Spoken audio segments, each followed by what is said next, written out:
Buenas tardes, señores y señores. Estoy encantada de estar con ustedes esta tarde. Es la segunda vez que salgo de Inglaterra desde marzo del año 2020 y no puedo decirles hasta qué punto estoy encantada de estar aquí. La verdad es que me hace mucha ilusión hablar con ustedes esta tarde acerca de la relación artística de dos artistas que tuvieron una relación familiar muy estrecha, eran cuñados al fin y al cabo, pero que eran muy distintos en su planteamiento, pero juntos forman una de las más importantes parejas de artistas del Renacimiento italiano, que son Andrea Mantegna y Giovanni Bellini. A ver si consigo que funcione mi mando. Aquí les vemos a los dos. A su izquierda anatómica vemos a Andrea Mantegna. Andrea Mantegna en un autorretrato en la presentación del templo, que es en verdad una representación de Mantegna y su familia. La obra está en Berlín. Y más cerca a mí está Giovanni Bellini en su presentación de la misma composición, que ahora está en el Querini Stampalia en Venecia. Es un enigma, ¿verdad?, de Mantegna y Bellini. Es un misterio. Se conocieron durante más de medio siglo como resultado del matrimonio de Mantegna a la medio hermana de Bellini, Nicolosia, pero pocos artistas en su tiempo, pocos eran más distintos el uno de los otros. El arte de Mantegna deslumbra porque es audaz, intrépida, tiene arrojo, una innovación espacial, una novedad en el planteamiento de los relatos. Él cuenta lo que tiene que contar de forma protocinemática, 500 años antes de que se inventen las películas, mientras que las obras de Bellini son muy distintas. Son conocidas porque son tranquilas, la paz que emanan, la belleza atemporal, la variedad de detalle, de paisaje del mundo natural y de la emoción humana que queda plasmada, pero utilizando una gama más convencional tanto de tema como de funciones. Ambos pintores eran bien conocidos en su día dentro de una comunidad de artistas y en Italia y más allá. Recordemos que Durero, por supuesto, cuando visita Venecia, dice que Giovanni Bellini puede que sea un anciano, pero sigue siendo el mejor de todos. Pero aunque la obra de Mantegna se conoce desde su vida, porque es de los primeros artistas que plasma su obra en grabados, por tanto, dándolos a conocer de muchas formas distintas, la actividad de Bellini se vio eclipsada, me atrevo a decir, por las obras más grandilocuentes de los artistas que le siguieron, Giorgione y Tiziano. El segundo, por supuesto, muy bien representado en las colecciones de España. Bellini era entonces un artista que durante unos 300 años entonces no se tuvo plenamente en cuenta, pero estos artistas, como digo, mantuvieron a veces un diálogo artístico muy cercano. Incluso cuando estaban muy cercanos el uno del otro, versionando la misma composición, como podemos ver en los detalles que aparecen en pantalla, su actitud fundamental para con la pintura en sí, la actividad, era muy distinta. Y esto es lo que yo quisiera desbrozar esta tarde. Por supuesto que en la Europa premoderna las familias establecían unas relaciones artísticas que se daban muy frecuentemente, hoy también. Pero la mayoría de los artistas trabajaban con sus padres, sus hermanos, sus cuñados, sus esposos, en parte porque era más fácil y en parte también porque era más económico, no había que pagarles. Lo que llama la atención en el caso de Mantegna y Bellini es que a pesar de estos vínculos tan estrechos familiares, los artistas fueron desarrollando su arte de forma muy distinta y la confianza, lejos de dar asco, dio lugar a dos personalidades artísticas muy distintas que de hecho se aprovecharon del proceso de compartir, de intercambiar los conocimientos que adquirió cada uno a lo largo de más de 50 años. Esta tarde voy a hablar en base a las observaciones que me llegaron a la hora de organizar una exposición dedicada a Mantegna y Bellini. Trabajé con mis colegas Dagmar Korbacher, Neville Rowley y Sarah Bowles en la National Gallery de Londres y en el Staatliche de Berlín en el año 2018 y el 19 también. Y esta tarde lo que yo quiero hacer es estudiar varios casos para examinar la relación entre Mantegna y Bellini de nuevo, aprovechando la investigación llevada a cabo antes, durante y después de esta exposición, trabajando también con nuestros colegas en los departamentos de conservación en Londres y en Berlín, Jill Dunkerton y Babette Hartwig. Y también voy a aprovechar para centrarme en la bellísima, extraordinaria, aunque pequeña, obra de Mantegna que tiene el Prado, que es El Tránsito de la Virgen. Si no la han visitado, espero que después de esta charla, espero que mañana se lancen a ver el maravilloso tránsito. Bueno, ¿quiénes eran Mantegna y Bellini?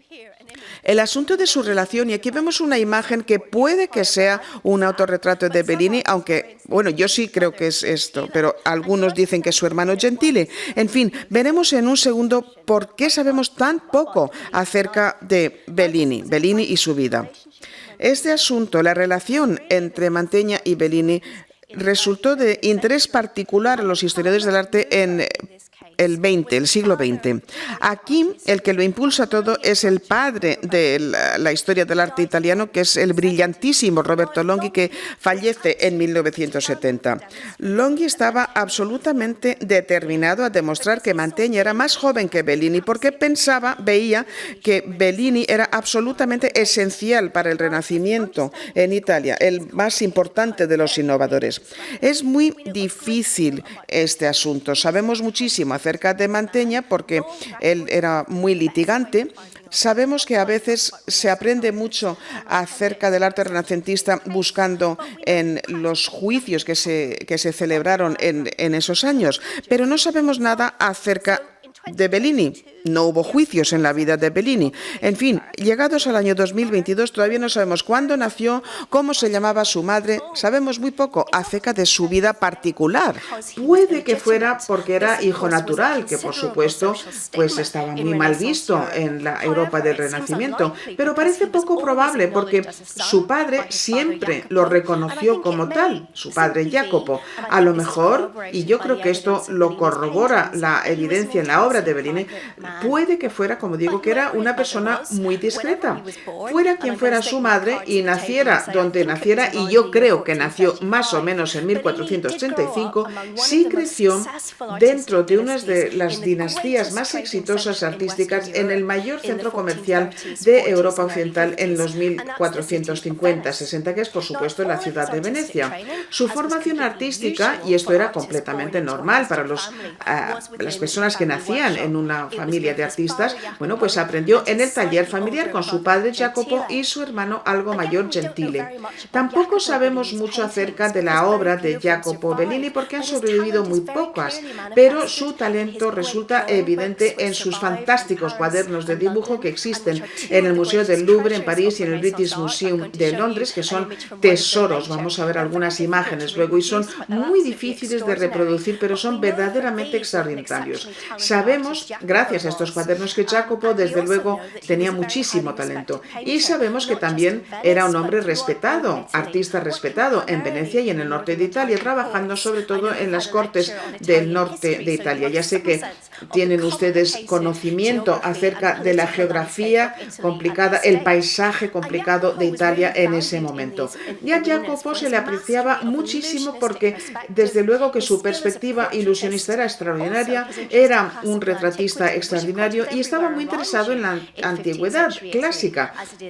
Por supuesto que entonces era importante, como lo es ahora, y él también tomaba mucho interés en el mundo contemporáneo. Su hijo mayor, Gentile, que fallece en 1507, dejó los dos cuadernos maravillosos, evidentemente lo más importante de esa herencia, a su querido hermano Giovanni, y a cambio pidió que Giovanni acabara una obra enorme que es la predicación de San Marcos en Alejandría. Esto es para la Scuola Grande di San Marco, una organización, una hermandad de Venecia en la que ellos participaban mucho. Lo que quiero decir aquí es que Gentili, Giovanni, su hermano Nicolò y su hermana Nicolosia, que era la primogénita de Jacopo, gozaron de muchas ventajas, aparte, por supuesto, de haber nacido en el seno de una familia conocida. Jacopo era un cittadino, un ciudadano de Venecia. Esto era importante. Esto quería decir que la familia sabía exactamente dónde estaban en la jerarquía, justo debajo de los patricios, esas personas cuyos nombres aparecían en el libro de oro, y esto quiere decir que gozaban de un lugar claro en la jerarquía social. Lo que vemos en pantalla es una interpretación fantástica de Alejandría en el norte de África, en Egipto, pero Gentile, que lo pintó en parte con su hermano Giovanni, conocía partes del Mediterráneo oriental porque fue enviado como diplomático a Constantinopla para pintar al Mahmad II a finales de los 1470. Y Gentile, como su hermano Giovanni, no se limitó a pintar para la escuela. No, era también pintor oficial al Estado, dedicó gran parte de su vida a pintar para el Palacio del Doge. Lamentablemente se pierden por un fuego en 1577, así que no sabemos mucho acerca de la obra de Gentile, pero sí sabemos bastante acerca de la obra de Giovanni porque los artistas le han admirado desde su vida mismo. Como digo, Durero en 1506 dice que aunque era muy mayor, era el mejor pintor. Y desde el 19, la defensa entusiasta del influyentísimo John Ruskin explica que a Giovanni se le haya considerado de los mejores de los artistas venecianos. Así que Longin incluso llegó a decir que sus retablos fueron esenciales para el desarrollo no ya del arte veneciano, sino del arte en general. No solamente la pintura, sino todo el arte. Así que ahí tenemos una descripción de quién era Bellini. Un artista que en ese momento vivía con gran suerte en un importantísimo centro comercial de Europa Occidental. ¿Y qué decimos de Mantegna? Aquí vemos a Mantegna que se asoma en este retrato fantástico. Aquí vemos en la obra Cámara de los Esposos, la Cámara degli Sposi. Él llega al mundo sin ventaja. Ninguna ventaja. Nace más o menos en 1431 en un pueblito a las afueras de Padua, en el noreste de Italia. Su padre no era famoso pintor, era un carpintero, y Mantegna parece que creció sin saber ni leer ni escribir.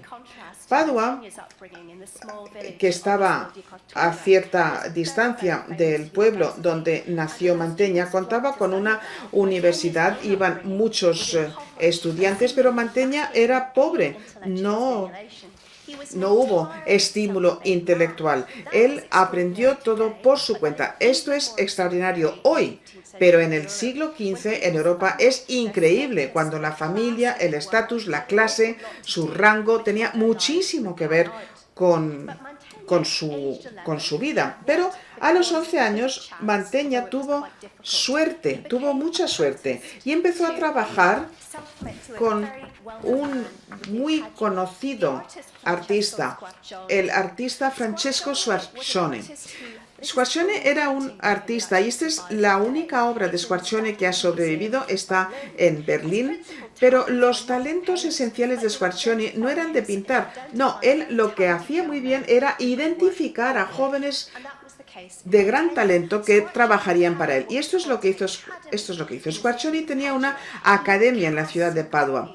Tenía copias, tenía moldes de antigüedades poco conocidas en el siglo XV en Italia. Y la formación que daba Squarcione era la de abrir los ojos a los pintores, entre ellos a Mantegna. Mantegna aprendió a explorar la herencia, el legado romano y griego, que estaba a la vista en Padua y en otras ciudades, sobre todo en Roma, la capital. El tiempo que dedicó con Squarcione, la verdad es que no fue un tiempo feliz. La explotación fue tremenda, y Mantegna, como otros muchos jóvenes artistas, pues fueron adoptados, entre comillas, por Squarcione. Esta relación le ofrecía a Squarcione el tipo de ventajas, eso pensaba Mantegna, pero no fue así. Mantegna lo que quería aprovechar ese conocimiento, y Squarcione lo único que quería era que Mantegna pintara sin parar. En el 1448, con 17 años, llevó a este padre adoptivo a juicio y ganó. Así que ahí se libera, en 1448. Y este mismo año firma esta obra, este retablo para la iglesia de Santa Sofía en Padua. Se ha perdido la obra, pero esta obra permitió darle a conocer a las élites de la ciudad. Mantegna aprendió muy rápidamente. muy rápido. ¿Por qué? Porque así conseguiría hacerse un hueco en el mundo. Y rápidamente Jacopo Bellini supo de él. Venecia no estaba lejos. Hoy, por supuesto, vas en tren de Venecia a Padua y tardas 20 minutos. Pero en el siglo XV, bueno, pues tenías que ir en barco y te llevaría, pues, horas. Así que Bellini seguía muy de cerca lo que estaba pasando en Padua, que era la capital intelectual de la República. Su amigo Ulisi degli Aleotti, uno también conocido por Mantegna, probablemente les presentó, y hay mucha relación entre Aleotti y Mantegna. En primer lugar, podemos pensar en cómo aprende Mantegna a utilizar el color, y Jacopo vemos que se ha dado a conocer ahí, y Mantegna también lo conseguiría. Vamos a ver una diapositiva tristísima. Mantegna consiguió acabar unos frescos fantásticos, los frescos de la iglesia de los eremitas de la familia Ottari. A lo mejor alguno lo han visitado. Bueno, básicamente fue destruido en el año 1944 por ataques aéreos de los aliados, pero sabemos por las fotografías y por los dibujos de Mantegna hasta qué punto fue excepcional. Él puso a prueba muchas ideas que él había visto en obras, entre otros de Bellini, y él mismo aprendía los escorzos, el ilusionismo, el colocar figuras en paisajes que parecían antiguos y modernos a la vez. La verdad es que esta obra, estos frescos, eran sensacionales. Y Bellini, al verlo, sin duda se dio cuenta de que trabajarían muy bien con él en la familia, en el taller de los Bellini. Y también entendió que esta obra ilusionista, narrativa, no era una a la que se centraran sus hijos, porque Gentile se veía que era excelente como retratista y Giovanni sabía utilizar la luz y el color para sus narrativas. Lo vamos a ver, dando lugar a unas obras de belleza estremecedora. Y la solución pragmática entonces fue la de casar a Nicolosia a Mantegna, Nicolosia Bellini. Aquí vemos esta presentación en el templo. Es una obra de Mantegna en 1450, probablemente al poco de haberse casado con Nicolosia Bellini. Esta presentación es el momento en el que la Virgen María lleva al niño Jesús al templo en Jerusalén y se lo da para que Simeón lo tenga en sus manos. Aquí es donde el niño se convierte en persona. Lo extraordinario de esta obra es que él aparece, es el que está más cercano a mí, aquí le vemos, observando, y su esposa aparece también. Nicolosia puede que sea la Virgen o puede que sea la mujer que aparece a la izquierda de la obra, pero estaba ahí. Esta obra, podemos decir, habla acerca de su matrimonio. La solución desde el punto de vista de Bellini fue excelente. Así, los talentos de Mantegna se conservaban dentro de la familia Bellini, ya no era amenaza, y el casar a una hija con un joven talentoso era algo que se daba muy frecuentemente en la Europa del Renacimiento. Y también lo hicieron los Pivarinis, los rivales que casaron a un importante alemán. Para Mantegna, esta propuesta también era interesantísima porque le daba más acceso al mercado del arte de Venecia y él, de forma muy práctica, lo verían porque los matrimonios en general tenían que ver más con los asuntos prácticos de la vida y no solamente con los asuntos del corazón. Y Jacopo había trabajado en algunas cortes y sabía entonces que habría más oportunidades de trabajo que Padua o Verona, más intelectuales, y si se convirtiera en ciudadano de Venecia también podría trabajar para Venecia.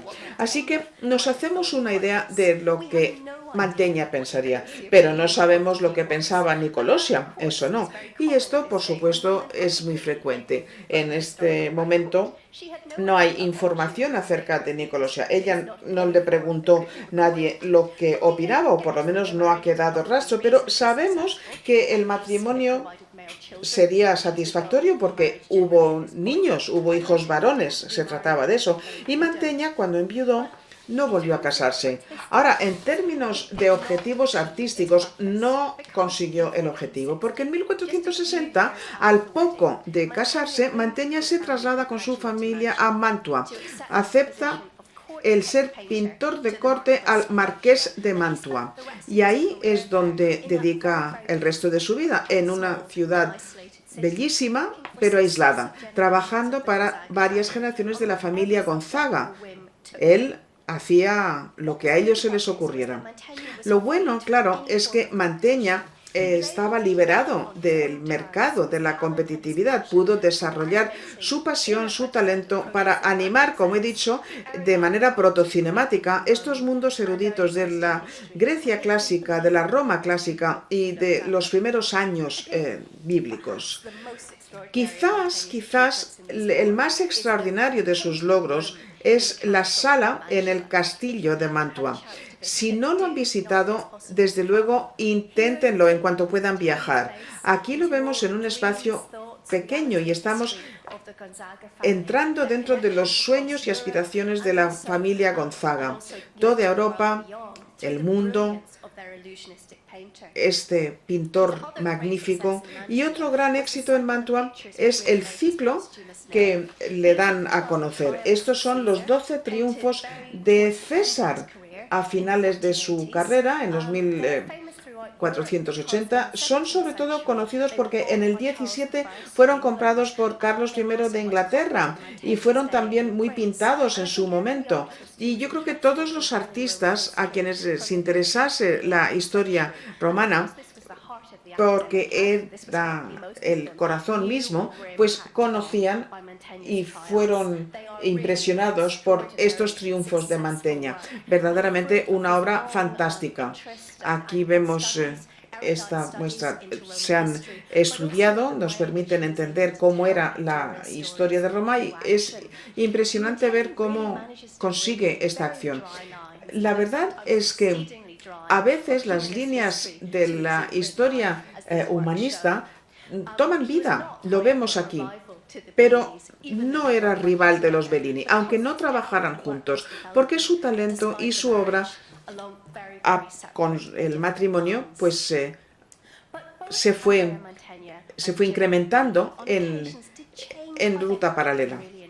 Pero es verdad que a veces era interesante ver cómo planteaban de forma distinta los mismos asuntos. Reaccionaban el uno con el otro. En el caso de Bellini es llamativo. Él encuentra una voz algo distinta de su padre y de su hermano, en primera instancia, como veremos, al copiar a Mantegna. Y en los 1450, que son años esenciales para la formación, él fue mucho a Padua con su hermano, su padre y también su cuñado Mantegna, pues hubo mucho vínculo entre ellos. No hay mucha información documentada, pero lo vemos en su arte. En los 1450, Giovanni pasó mucho tiempo en Padua. Era un encargo muy importante para el comandante militar que se llamaba con un nombre precioso, Gattamelata, el gato meloso, y estaban pintando un retablo para su capilla en la iglesia más importante. Lamentablemente se ha perdido casi todo el retablo, con la excepción de las tablas de las predelas. Estamos viendo aquí vemos la crucifixión que hoy está en el Museo Correr de Venecia. Lo que es muy interesante de estas predelas, de estas tablas, es que vemos las personalidades de Jacopo y de sus hijos. Vemos aquí la crucifixión y vemos también el soldado a los pies. Estos parece que sí son las primeras obras de Giovanni Bellini, pero en una obra pequeña que también firmó su padre. Los primeros indicios de que Giovanni y su desarrollo como personalidad artística independiente son obras que desde luego están influidas por Mantegna. Y Mantegna también estaba muy afectado, muy impactado por su nueva relación con los Bellini. Probablemente la parte más importante fue su acceso a los cuadernos de Jacopo. Estamos viendo una página de uno de los dos libros. Lo siento, es dificilísimo de ver. Y es porque Giacomo Bellini trabajaba con tizas que se ha ido difuminando tremendamente.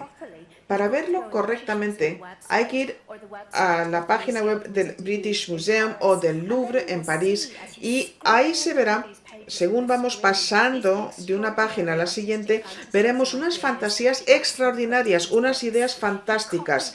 Él copió antigüedades romanas, se le ocurrieron ideas y, por ejemplo, pues la oración en el huerto, si veis increíblemente bien, a lo mejor veis algunos de los trazos y también, bueno, pues relatos de la historia clásica. Son obras de arte fantásticas, verdaderamente. Y en estos cuadernos nos hacemos la idea de esta personalidad única. Y esto es a lo que quería acceder Mantegna.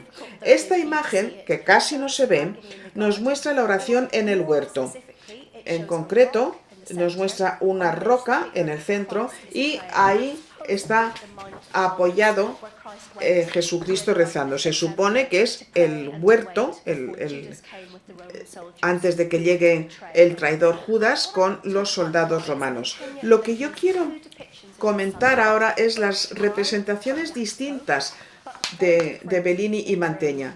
Ambos toman inspiración en Jacopo, pero vemos la diferencia. Normalmente estas imágenes están una al lado de la otra en la National Gallery desde 1983 y son una de las razones más importantes por las que nos planteamos los proyectos hace 3 o 4 años. Así que vemos aquí la oración en el huerto de Mantegna. Aquí la vemos, Padua, 1450.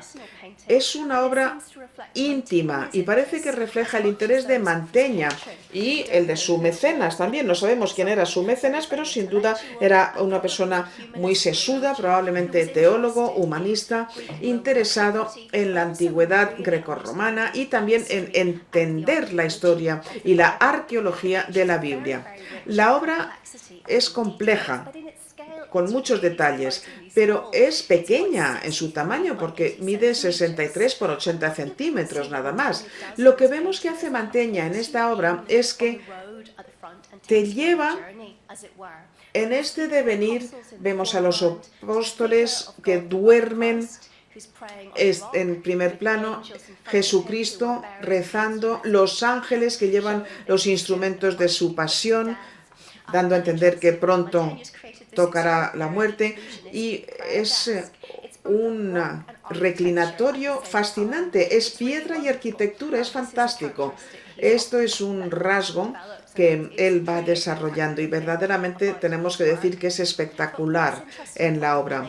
Y lo que es interesante en cuanto a la colocación es que Jesucristo está literalmente a medio camino al cielo. Está encima de los discípulos, está cerca de la ciudad de Jerusalén, que la tiene a la cintura, y se acerca a los cielos. Vemos la procesión que avanza desde la ciudad, en el fondo, acercándose a la figura del Cristo. Vemos al pérfido, al traidor Judas, los soldados romanos que están a punto de llevar a Cristo a su pasión, y detrás está la ciudad de Jerusalén. La ciudad descrita en Revelación por San Juan Evangelista y un Jerusalén real. La idea implícita en la combinación posiblemente se entienda cristianos, motivos musulmanes en la arquitectura de la ciudad. Vemos vemos rasgos del Coliseo, vemos rasgos de la columna de Trajano, pero también se da a entender algo más. Observamos que hay una reparación en los muros de Jerusalén. Es un detalle interesantísimo, ¿verdad? Haciendo una referencia a la construcción constante de la ciudad de Jerusalén, antes y después de la muerte de Cristo.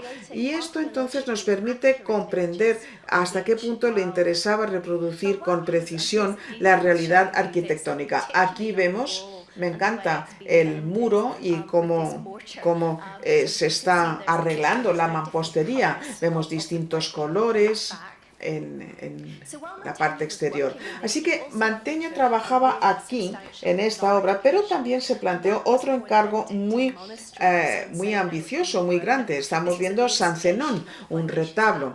El abad, un noble veneciano, Gregorio Correr. Este es el retablo de San Zenón, que es maravilloso de ver en la iglesia para el cual fue pintado. Napoleón se llevó la predela, y el que me parece más interesante es esta oración en el huerto. De nuevo, aquí lo vemos, este está en el Museo de Tours.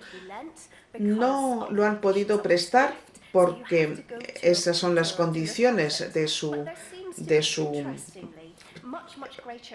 entrega, pero vemos más vínculo del que se suele ver en la obra de Mantegna, un vínculo emocional. Vemos que se ha organizado las nubes para llamar la atención al punto de fuga. Vemos que está amaneciendo. Este uso de paisajes y cielos están diseñados para provocar una respuesta emocional, una reacción personal. Esto es interesante, y parece que Mantegna por vez primera toma esta inspiración y se inspira. Pero mientras que Mantegna trabaja sobre estas dos oraciones, Bellini también está preparando otra oración que parece ser una copia de la de Mantegna. La verdad es que es una obra un poco torpe, ¿verdad? Si comparamos con la virtuosismo de Mantegna, pero esta maestría es informativa, nos permite comprender la importancia del dibujo subyacente. En este momento es un artista más torpe, lo vemos en estos dibujos subyacentes. A la izquierda vemos Mantegna, esta figura de Jesucristo.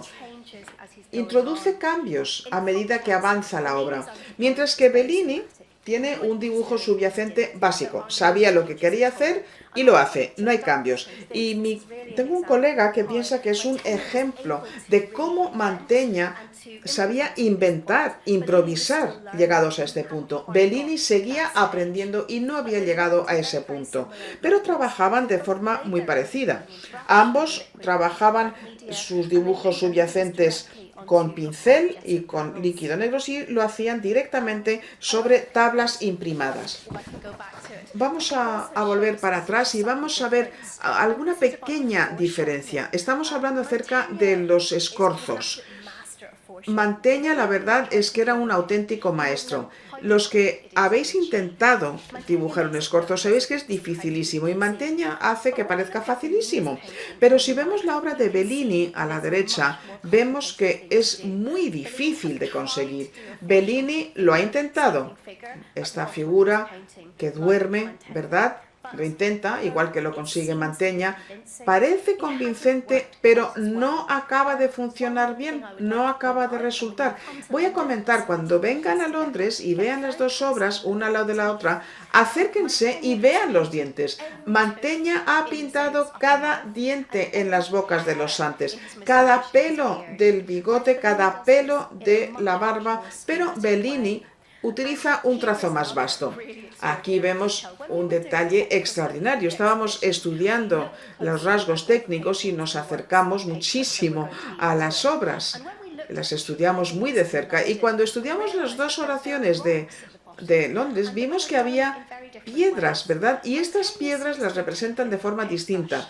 Mantegna parece que lo que ha hecho es ha salpicado la pintura con el pincel directamente sobre la superficie, de forma inmediata, rápida, fulminante. Pero Bellini las tuvo que pintar a título individual. Él no sabía utilizar la técnica. Lo intentó, pero no lo conseguía. Estamos viendo ahora las dos obras, una al lado de la otra, para que veamos las diferencias, la diferencia de escala también. La obra de Mantegna está a la izquierda, la de Bellini está a la derecha. Y resulta evidente que la obra de Bellini es más grande. Él ha tomado en miniatura y la ha colocado sobre otro paisaje. Mantegna se centra en los detalles, como decía antes, el trabajo de mampostería o los conejos que saltan o esos los pájaros que aparecen en la parte de abajo. Bueno, pues vemos que las garcetas dan un ánimo y las formas también son interesantes, ¿no? Estas formas sinuosas, estos redondeces de las montañas, pues nos traen a la mente las formas, la textura, la paleta de una vasija de Calcedonia. Es algo interesante que intenta crear Bellini, algo interesante. Y toda la obra de Bellini nos resulta orgánico, incluso los objetos hechos por el hombre, desde la cerca de estacas hasta el puente que aparece a media distancia, parece que llevan ahí toda la vida.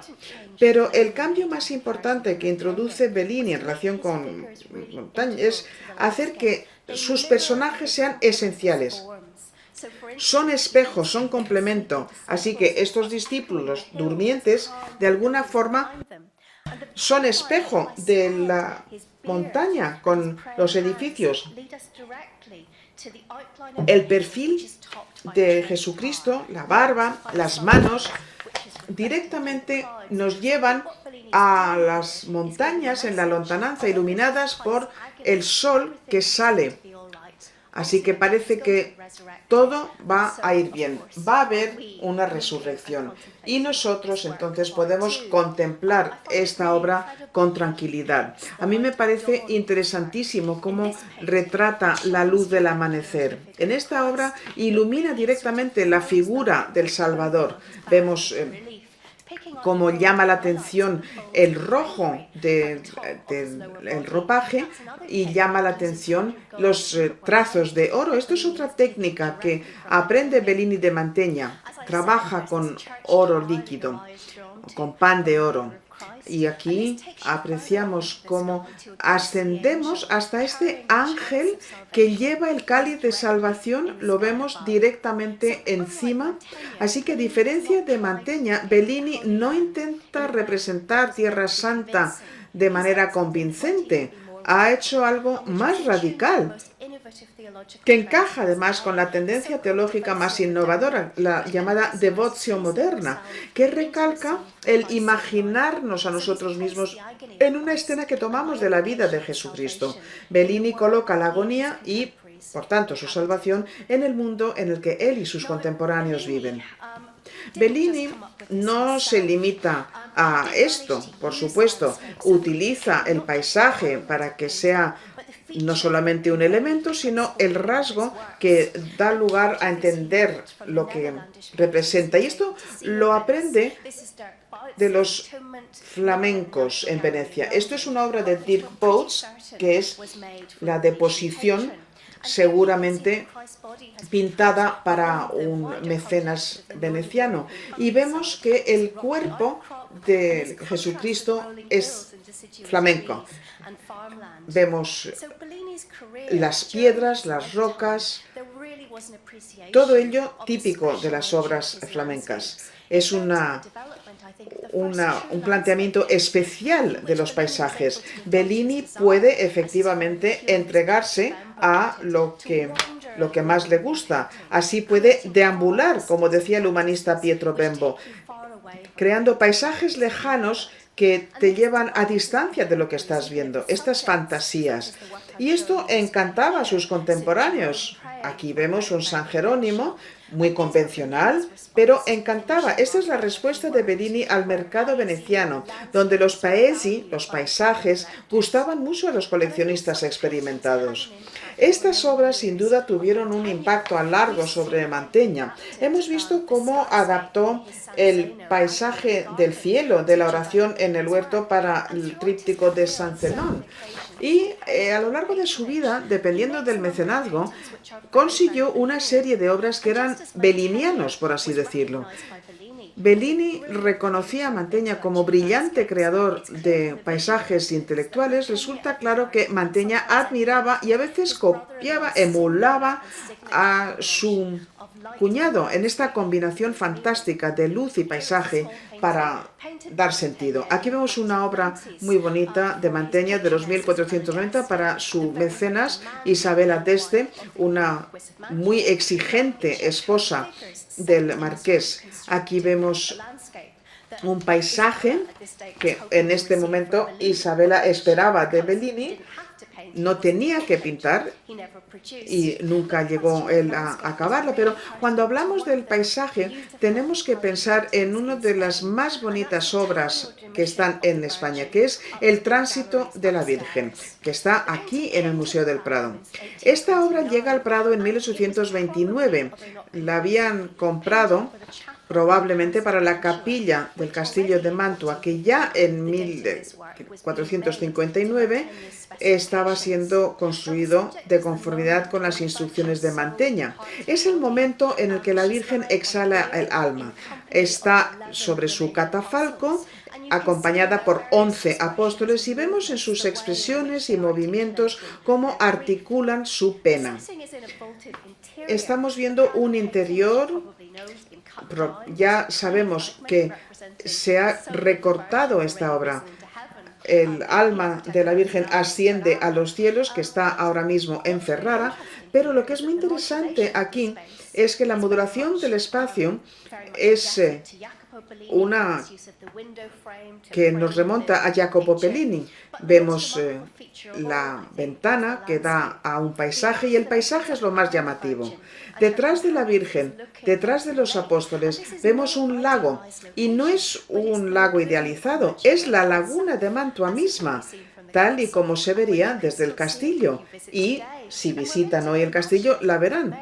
Estamos pensando entonces que el tránsito se está dando no en Jerusalén, sino en el castillo mismo, y la interpretación de Mantegna del puente, de los barcos impulsados por remos que cruzan estas aguas cristalinas, es bellísimo, igual que son las imágenes reflejas del cuerpo mismo.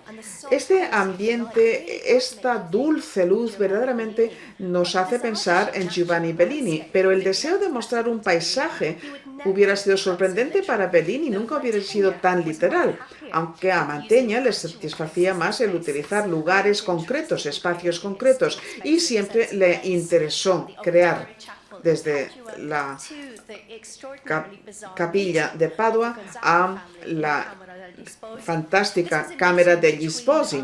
Esto es la reunión de los hijos del duque, 1462, en un lugar, Pozzolo, pequeño, aburrido, pero decide el pintor que por qué no colocarlo ante Roma, convincente, aunque poco preciso. Esto lo hace para llamar la atención al vínculo entre la familia Gonzaga para con el papado. Estamos viendo entonces algo que se parece más al estilo de Bellini.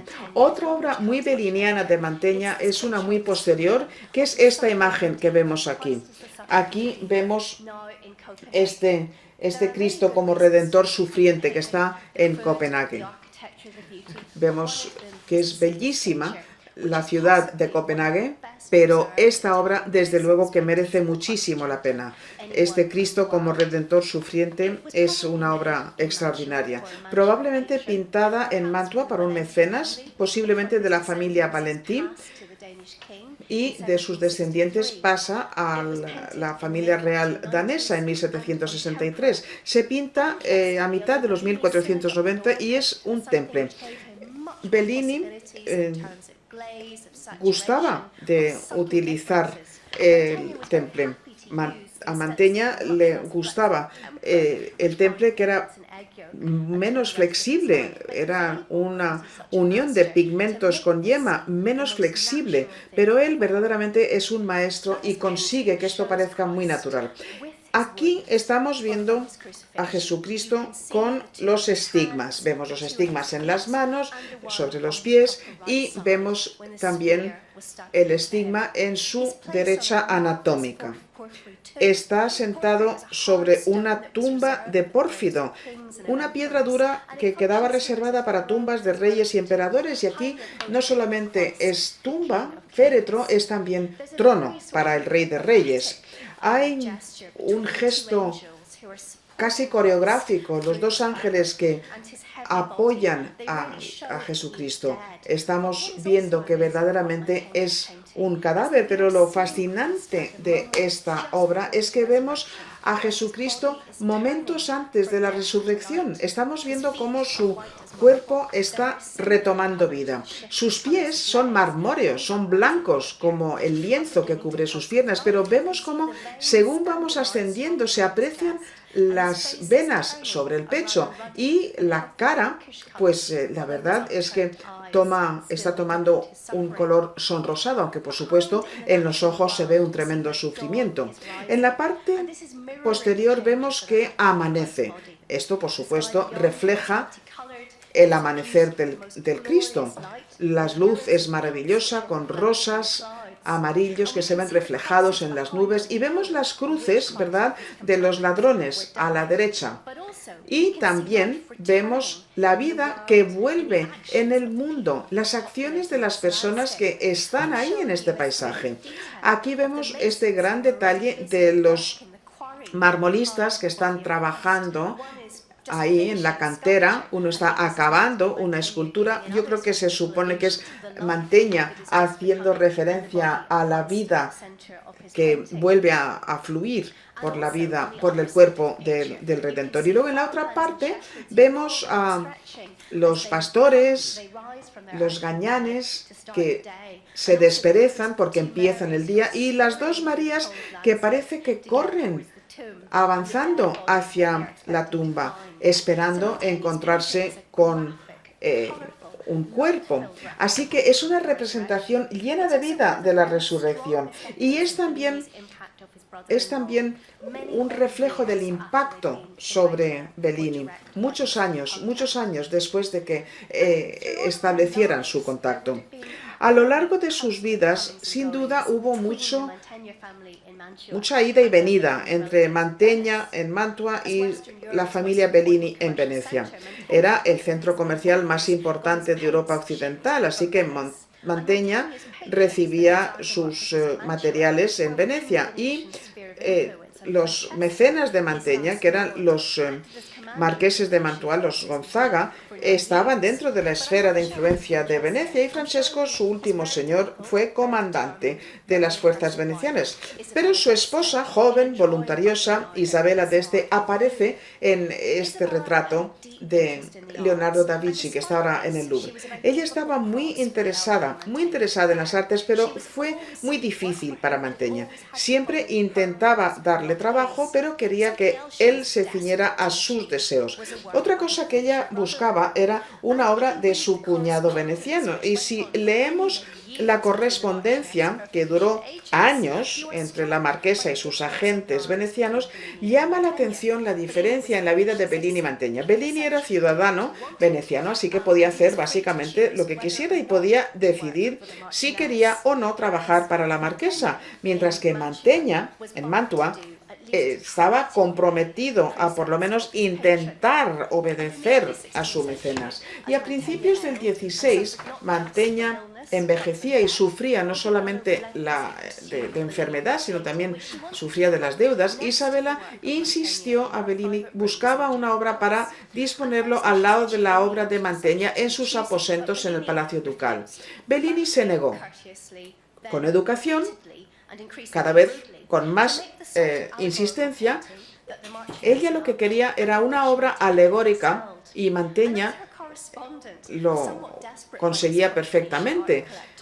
Michele Vianello, que era un coleccionista, su corresponsal, un poco desesperado, no quiere ofender a la marquesa, pero tiene que conseguir que ella entienda. Y dice, pero de esa descripción que ha dado su señoría a Bellini, no puede decir que él no querría hacerlo, porque sabe cuál es su buen criterio. Y sabe también que esas obras se compararían con las obras de Messer Andrea Mantegna, y quiere hacer lo que él mejor sepa hacer y no puede hacer algo que no salga bien o en lo que no se encuentre ninguna bondad, es decir, se niega. En 1506, tras 10 años de negociaciones, Isabel d'Este sigue esperando la obra.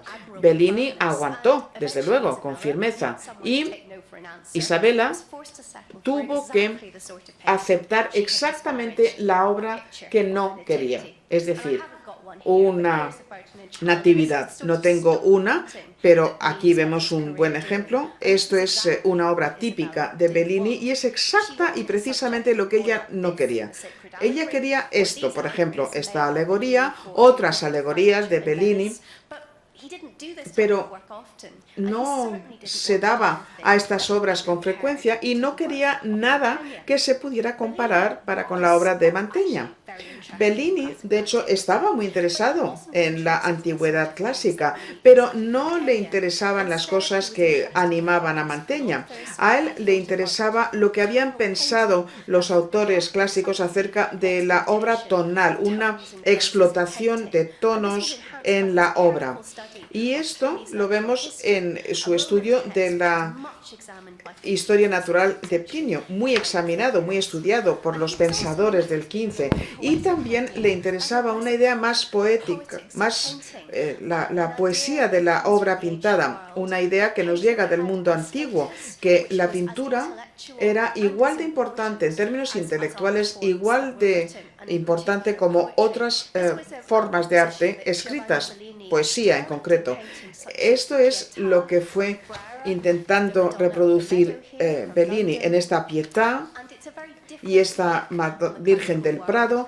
Es otra interpretación muy distinta a la de Mantegna, una que Giorgione y Tiziano en el siglo siguiente tomaron como modelo. Y también vemos esta poesía, también esta interpretación pastoral en muchas de las obras de Bellini, este fantástico San Francisco en éxtasis en la Frick, o en retablos como este de San Juan Crisóstomo, o una obra extraordinaria que es La embriaguez de Noé, que hoy está en Francia, en Besançon.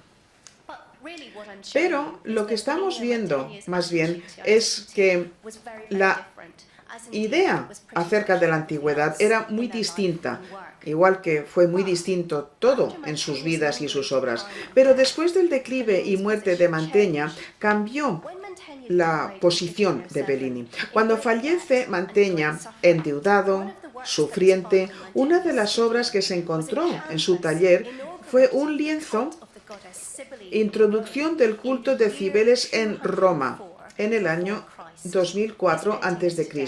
Esta obra hoy está en la National Gallery de Londres y es verdaderamente el gran desconocido, porque nunca antes y nunca después se ha estudiado en una obra, por lo menos no que yo sepa, así que lo voy a explicar brevemente. Según los autores Tito Livio, Ovidio y Appiano, y también los oráculos sibilinos que consultaban las autoridades romanas en el 204 a.C.,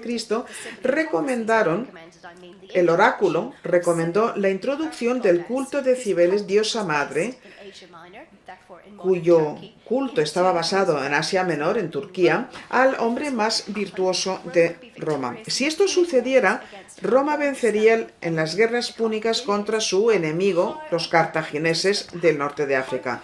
¿Cómo lo iban a conseguir? ¿Cómo introducir el culto de Cibeles a un hombre romano. Esto se da porque Cibele, aquí representada como piedra esférica sobre andas, aparentemente había caído del cielo en forma de meteorito, entra en Roma y se la está presentando a Publio Cornelio Escipión Nasica, que es el joven arrodillado con melena, que en principio era el joven y que era quien tendría que acoger a la diosa a su llegada. Bueno, este tema inaudito le gustó a Cornaro. Era un noble veneciano acomodado que se lo encargó a Mantegna, por supuesto pidiendo permiso antes al marqués de Mantua, porque su familia en principio era